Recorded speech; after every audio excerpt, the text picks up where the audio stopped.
ඉතින් කොහොමද හැමෝම හොඳින් ඉන්නවා ඇති කියලා හිතනවා. AI artificial intelligence දන්නවනේ කතන්දරේ. ඉතින් මේ හින්දා මේ රැකියා බර ගානක් කප්පාදු වෙන්න නියමිතයි. කප්පාදු වෙන්න නියමිතයි. ඉතින් දැන් මේ විදිහට මොනවද මේ විශාල වශයෙන් රැකියා ඉදිරි කාලෙදී නැති වෙන්න පුළුවන් ඉන්ඩස්ට්‍රීස් කියලා අපි টොප් 10 එකක් කතා කරමු. මොකද ඉතින් මේක දැනගන්න එක හොඳයි නේද? හැමෝටම අලුතෙන් දැන් අධ්‍යාපනය හදාගන්න අයට වෙන වැඩි දුර අධ්‍යාපනය ලබන්න ඉන්න අයට මයිග්‍රේෂන් කරන්න ඉන්න අයට පිටරට රස්සාවල් ටාගට් කරන අයට හැමෝටම. ඉතින් ටක් ගාලා කතා කරමු මොකද්ද මේ වැඩිම තර්ජනයට ලක් වෙන ඉන්ඩස්ට්‍රීස් 10 කියලා. එතකොට නම්බර එක ඇවිල්ලා මේ banking and finance. මේකේ තමයි විශාල වශයෙන්ම රැකියා කප්පාදුවක් සිද්ධ වෙන්න නියමිත නෙමෙයි දැන්ටමත් සිද්ධ වෙගෙන යන ඕස්ට්‍රේලියාවේ නම්. මොකද ඉතින් මේකේ loan approve කරන්න ඒ මූලික දත්ත ඒවා විශ්ලේෂණය කරන්න ඉස්සර වගේ විශාල පිරිසක් අවශ්‍ය වෙන්නේ නැහැ. කස්ටමර්ස්ලාට අවශ්‍ය කරන ඉන්ෆර්මේෂන් ප්‍රශ්න වලට උත්තර දෙන්න ඒවා ඔටෝමේටඩ් කරන්න පුළුවන් හුඟක් දුරට. ඔටෝමේටඩ් කරලා ඊට පස්සේ පුද්ගලයෙක් වෙත යොමු කරන්න පුළුවන් ඒ වගේ දේවල් ඒ වගේ ඒ අංශ වලින් බෑක් ඔෆිස් එකේ දේවල් data analysis ඒ වගේ කතන්දර ඒ වගේම විශේෂයෙන්ම මේ bank tellers ලා ඕස්ට්‍රේලියාවේ එහෙමනම් ගොඩාක් අවම කරලා තියෙන්නේ ගොඩාක් බැංකු ශාඛාත් අර shrink වෙනවා කියන්නේ සංකෝචනය වෙලා අඩු වෙලා තියෙන්නේ. එතකොට tellers ලා අවශ්‍ය නොවන තත්ත්වයටම තමයි යන්නේ. මොකද දැන් ලෝකෙම යන්නේ මේ cashless society එකක් කරා. cashless society එක හරි modern උනාට භයානක පැත්තකුත් තියෙනවා. අද ඒක කතා කරන්නේ. දෙවනියට මේ call centers and customer support ඒ වගේ ඉන්නේ humans ලා.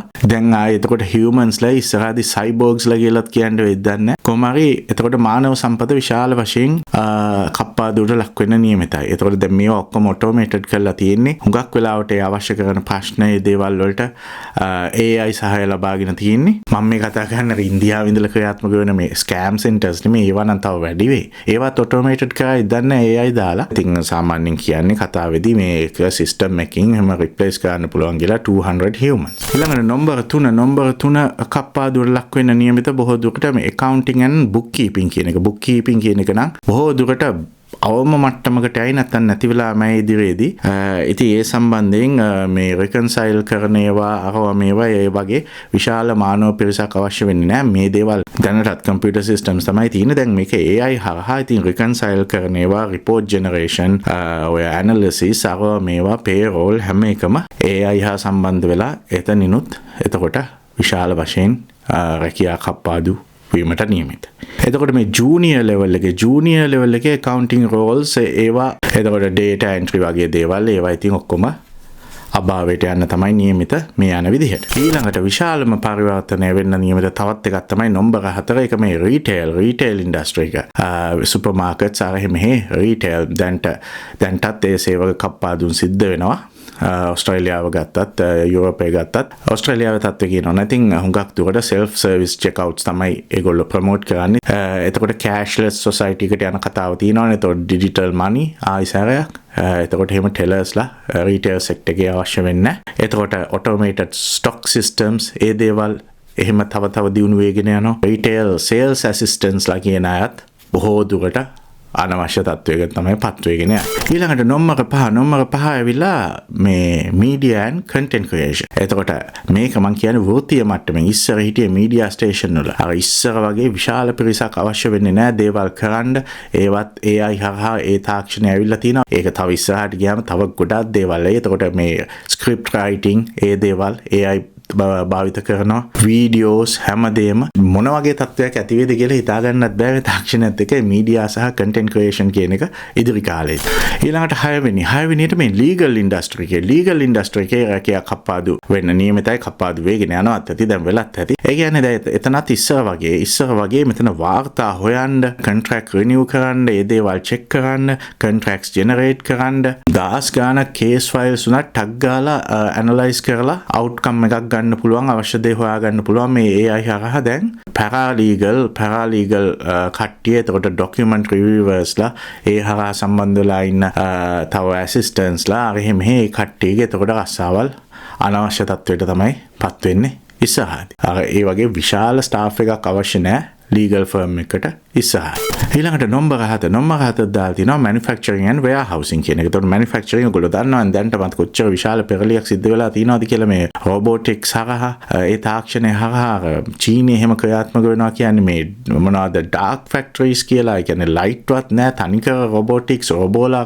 තමයි කාර් අරව මේවා නිෂ්පාදනය කරන්නේ. ඒ කියන්නේ light අවශ්‍යත් නැහැ අඳුරු factory ඒ විදිහට මිනිස්සු අවශ්‍යම නැති විදිහට ඒ union කතන්දර නැහැ පඩි නඩි කතන්දර නැහැ ඒක දේවල් නෑ. ඊළඟට 8 තර්ජනයේ ලක් වෙන ඉන්ඩස්ට්‍රි එක තමයි ඉන්ෂුරන්ස් ඉන්ඩස්ට්‍රි එක. අර බැංකින් වගේ කතන්දරයක් තමයි. ඉතින් මේකෙත් ඉන්ෂුරන්ස් කියන්නේ විශාල වශයෙන් මේ කස්ටමර් සර්විස් කියන එක අවශ්‍යයි. එතකොට ඒක හුඟක් දුරට රිප්ලේස් වෙනවා AI වලින්. එතකොට මේ ක්ලේම් ප්‍රොසෙසින් කියන එක AI හරහා වැඩි දියුණු වෙනවා. රිස්ක් ඇසෙස්මන්ට් වගේ ඒවා data entry data analysis ඒකේ තියෙන දේවල්. එතකොට විශේෂයෙන්ම මේ clerical roles වල ඉඳලා ඒ වගේ මේ සම්බන්ධයෙන් දත්ත සම්බන්ධ කටයුතු කරන අය ඒ දේවල් විශාල වශයෙන් නැති වෙලා යන නියමිතයි මේ ඉන්ඩස්ට්‍රි. ඊළඟට 9 වෙනි එක දාලා තියෙනවා මේ විශාල පෙරලියක් එන්න නියමිතයි කියලා මේ traditional education models වල traditional education. AI හරහා වැඩි දියුණු වෙන systems හරහා මේ personalized learning systems ඇති වෙනවා ඉස්සරහට. එතකොට instant feedbacks හම්බ වෙනවා. එතකොට ඉගෙන ගන්නවා කියන එක AI හරහා සිද්ධ කරගන්න පුළුවන් දෙයක් ඉගෙන ගන්න. එතකොට ටීචර්ස්ලා කියන රෝල් එක ඇවිල්ලා කෝචින් කියන එක මෙන්ටරින් කෝචින් වගේ. ටියුටරින් කියන තත්වය නෙමෙයි. පෙරලියට මේකට හැඩ ගැහෙන්න බැරි නම් ඒ අධ්‍යාපන ක්ෂේත්‍රයේ සම්බන්ධ වෙලා ඉන්න අයටත් තර්ජනයකට තමයි මුහුණ පාන්න වෙන්නේ. ඉතින් අධ්‍යාපන ක්ෂේත්‍රයේ විශාල පෙරලියක් එතකොට සිද්ධ වෙන්න නියමිතයි. මේකේ මම ගත්ත මේ report එක අනුව 10 වෙනියට දාලා තියෙන මේ transportation and delivery කියන එක. හැබැයි ඒක නම් මේ යන විදිහට ඉතින් ඔය කියන තරම් ඉක්මනට සිද්ධ වේද කියන්න නම් හිතන්න බෑ. ඉතින් ඔය දැන් තියෙනවනේ self driving trucks ආව මේවා ඒ කතන්දර ඒ වගේ කතන්දර ඉතින් drones හිටම් පාවිච්චි කරනවානේ delivery වලට. හැබැයි සුපර් මාකට්ස් එකේ තියෙන කෙලින්ම රොබෝලා තමයි deliver කරන්නේ රොබෝලා. ඒ වගේ කතන්දර ඉතින් මේකෙත් විශාල වශයෙන් පෙරලිය සිද්ධ වෙගෙන යනවා. ඉතින් ඕක තමයි අද කියන්න ඕනුනේ මේ AI කතන්දරය ගැන හැමෝම කතා කරන ඉඳ මේ කාලේ. දැන් වැඩේ කියන්නේ මේක මේ මෙහෙම ගිහිල්ලා මිනිස්සු ගොඩාක් අස්සාවල් නැති වෙලාවක මේවා කතන්දර වෙන කතන්දරයක්ම නෙමෙයි අලුත් ලෝකයකට යන්නේ අලුත් පැත්තකට යන්නේ. දැන් ඉස්සර මීට අවුරුදු 50කට කලින් හිටිය කෙනෙක්ට හිතා ගන්න බෑනේ අද ලෝකේ මේ තියෙන විදිහ මේ විදිහ වෙයි කියලා. ඒ වගේ කතන්දරයක්. ඉතින් ඒක සදාකාලිකව වෙනස් වෙවි යනවා. එහෙම නැතිනම් අදහස් ඔක්කොම කමෙන්ට් කරන්න. හැමෝම එනම් පරිස්සමින් ඉන්න අපි ආයෙ දවසක හමු වෙමු.